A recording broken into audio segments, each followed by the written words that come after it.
Hey everybody, I'm Jared Sleeth with Washington Capital Partners. We're hard money lenders, and today we are here with Randy Lynn of Realestaged, our preferred stager.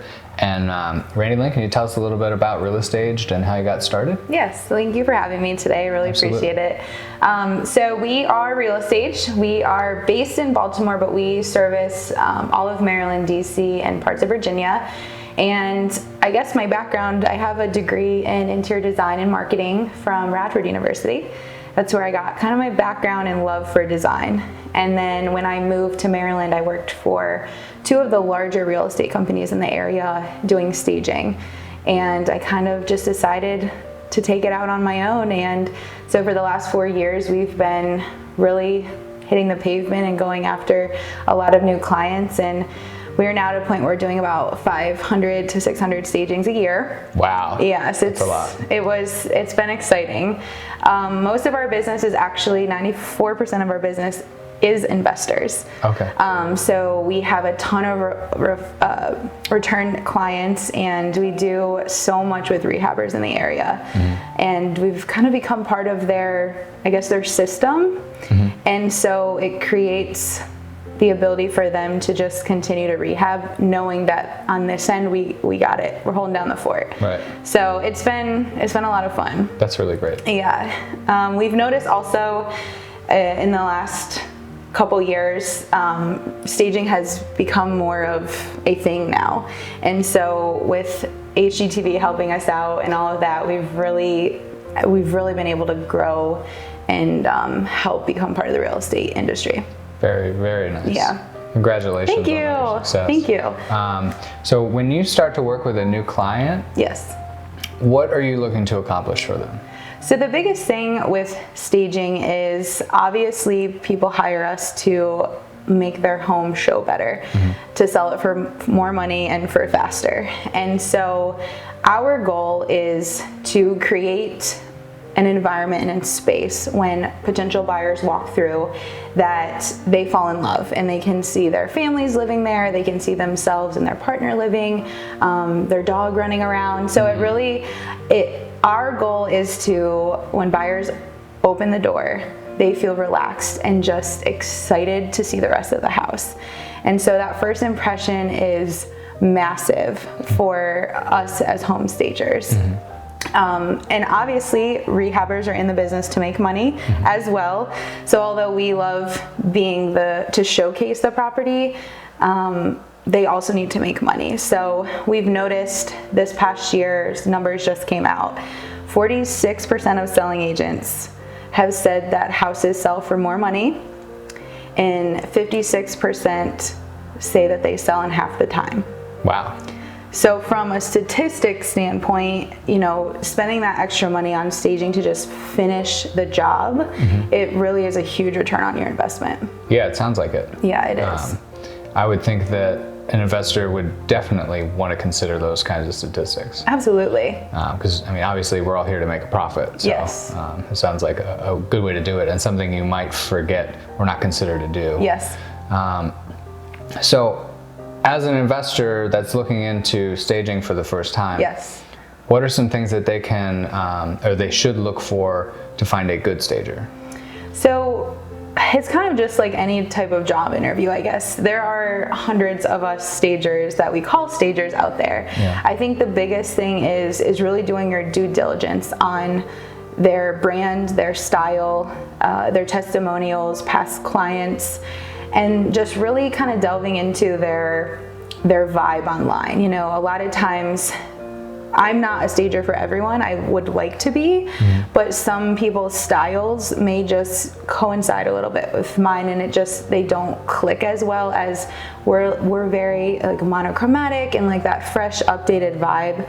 A lot of cool grays, that type of thing. So I think really just reaching out, talking to the potential stager. Don't just look at price, mm-hmm. Really get into what can this stager offer me, why are they different, what does their portfolio look like, and just their turnaround time and how they work with you mm-hmm. is really important. So you really just need to look deeply into their online presence and what they can offer. Would you recommend going to see any of their properties in person that they've staged? Yeah, so that's actually a really good idea. If you're kind of have a toss up between, because things online can also look very different in person. So if they really want to get that, if they're between two stagers or just that feeling that I was talking about, if they want to feel it themselves, definitely like go visit something close to you. We're in every market, so there should be one that we've staged within a good amount of time for them to get there, and really just walk it and see how they feel when they walk in as well. That's actually a really good suggestion. Yeah. So what is something that an investor might not consider when looking for a stager? I think the biggest thing is a lot of that I've run into, a lot of clients are looking at price, and it's not always about price. There's so many other things that are involved in the staging process that if you're just price shopping, it's really going to make it difficult for you in the future because you're always going to be price shopping. I think it's really important to find a stager that you really work well with, you love their work, and it's easy to work with them, and have them become part of your system, because there's nothing better than a full-time rehabber who can just text you another address. Hey, here's our next one, go check it out. It's hassle-free. You don't have to worry. They don't have to worry anything about us on our end, and I think they don't really think about that in the beginning. Another few things, staging insurance is something huge that I think when rehabbers are looking at stagers is, what happens once the staging's in? There are issues that arise, pipes could burst, or you could get a theft or things stolen if we offer that service, to have the insurance included. So look at those things kind of when you're looking at a stager, and just really think about what your process looks like and how that stager can fit into that process. Yeah. So now if somebody came in and stole an entire house worth of staging, that could be very expensive. Yes, it's happened very few times, but when it has, it's been like clean out. Yeah. And each of our properties has about $6,000 worth of staging in there. Oh, wow. So it's, if you just want to write us a check, cool. But at the end of the day, it's way easier if you have that insurance, so you don't have to worry about it. It's peace of mind. Yeah, that makes sense. That's not something that I ever considered myself. Insurance is probably a good thing to look into, and it's great that you offer it. It is, and it's really not that expensive. You're looking at $180 up front with a very low deductible, so you wouldn't have to even worry about hardly anything. Yeah, that's hassle-free. It is. Okay, so at what point in the process would you want your investors to bring you into the house? As early as possible. Okay. So we always say as soon as the drywall's up, like let us come in and just kind of walk it. The thing that's nice about that is the earliest we're in there, if there's anything from like a layout perspective, it's a new set of eyes that kind of can look at the process for you. So we can really help with traffic flow and just kind of nailing down any last minute questions you have before you're done. So that's really helpful. But we do ask to have a 7-day turnaround time. Okay. And the reason for the longer turnaround time is you're going to have more of a custom staging. We have our own in-house woodworker, so if we have a really weird space for a dining room, let's say, we can literally customize a table if it's an off-brand, and we can do it in 7 days, but anything sooner we can't. So we're able to do like those kind of customizations to really help your house be its best. That is really cool. It is kind of fun. Cool. Yeah. So what are some things that an investor might want to do if they have a tight budget? So we've been getting this question quite often since the rehabbing market is very overpopulated, just like the staging market and the real estate market. Yeah. So we've been seeing that rehabbers are buying higher, so their profits are cut. So they look at cutting things. Obviously we don't want to be cut.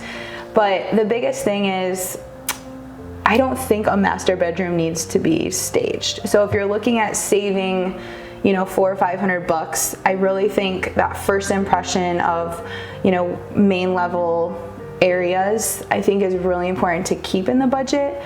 But if the master bedroom is like a standard size and not a weird shape, or it's pretty standard, I would just say like let's leave it open.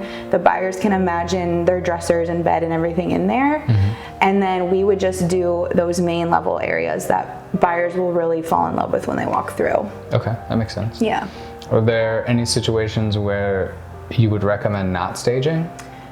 No. I think everything should always be staged. Okay. But I guess if you are in a hot market with low inventory on the market, I think you can get away from the staging aspect of it. Pretty good chance to be able to sell pretty quickly in full for full price. But if you are in a hot market with a lot of inventory, you still need to make your house stand out more.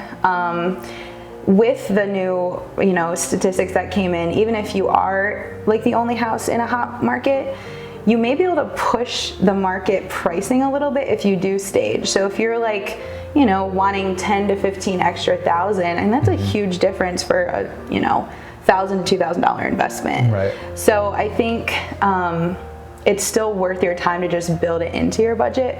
But I guess if you're in a very hot market and you're the only house on the block, like go for it. Yeah. But I always think that it's more cost effective to stage first and do a price reduction later. That makes sense. Yeah. The price reduction is going to be more than It's going to be way more than staging. Yeah. So Yeah, I agree with that. What are your thoughts on digital staging? So digital staging, I have an issue with it a little bit. The biggest thing is that it's just fake furniture. It's not really there. So although it may look very good online, when buyers are walking through, they still are here in person and cannot visualize what it's like to live here. Right. So we may get them in the door, but we might not get them to stay in the door and walk the property. So the only suggestion I would say to use digital staging is if for some reason, you have $1 million house, you don't want to stage the entire house, it's a pretty big budget, you could always add some rooms with digital staging in conjunction with actual staging. But I think doing an entire property of digital staging, I don't think it's worth the investment in the long run, because buyers are still not able to visualize when they're in the space. They're missing at least half of the point of staging. Yes, exactly. Is that something that you offer digital We staging? do offer digital staging. It's very cost effective. I mean, you're looking at $50 an image, but it's still, I think, should be an addition to, not solely that. That makes a lot of sense. Yeah. Well, Randi Lynn, I appreciate you coming out and talking with us about staging. If you guys want to contact Randi Lynn at Realestaged, how can they do that? You would just go to realestaged.com, or you can give us a shout at 443-832-9978. And again, I'm Jared with Washington Capital Partners. If you guys have any other questions about staging or investment properties in general, please reach out to me. There's a link below, and we'll see you in the next video.